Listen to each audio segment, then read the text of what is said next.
that, I mean, representation is everything, right? But it depends on what you're looking for.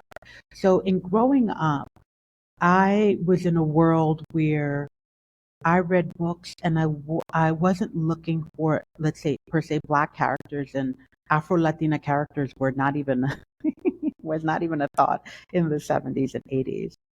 But I did find characters of women who were like Josephine March, who's a writer who struggles, wants to support her family and is really pushing against the conventions of like traditional marriage and everything else, in order to write, to follow her passion.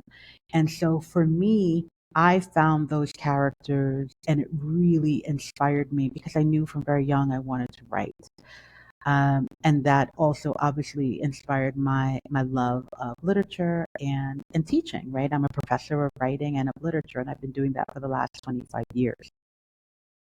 But I think that in terms of representation in my novel, I have four main characters, and they represent four different types of representation of different types of people. So I have Dakarai, who is a man who was enslaved in Costa Rica, but then gains his freedom. But he's a sculptor from Zimbabwe and is very well known and someone who has had a past and very clearly remembers his past, remembers his language, his identity, his belonging to the land.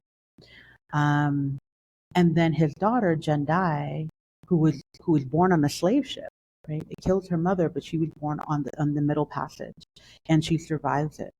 And I was thinking about her character as as someone who enters migrant spaces, a second generation in some ways, right? In terms of representation and that voice, but also the voice of youth. Um, Esmeralda. Esmeralda is probably the most powerful character. She's an enslaved woman who has been hurt. She's blind in one eye. She's disabled or differently abled, and one arm is not working because of a fire.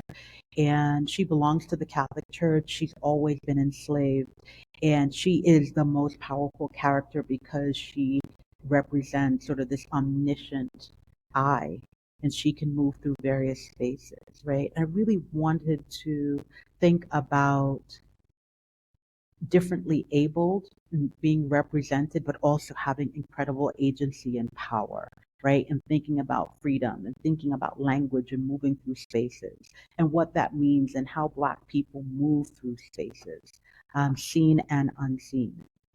And then we have Michaela, right? So Michaela is the love interest of Dakarai, and she is an enslaved person.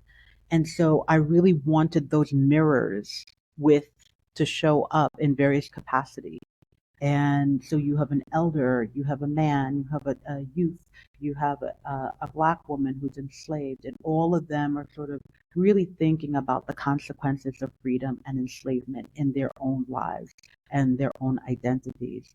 So I guess for representation, those four characters really build out a world for me that I'm hoping that any reader would be able to attach themselves to one of them and feel a sense of kinship or identity.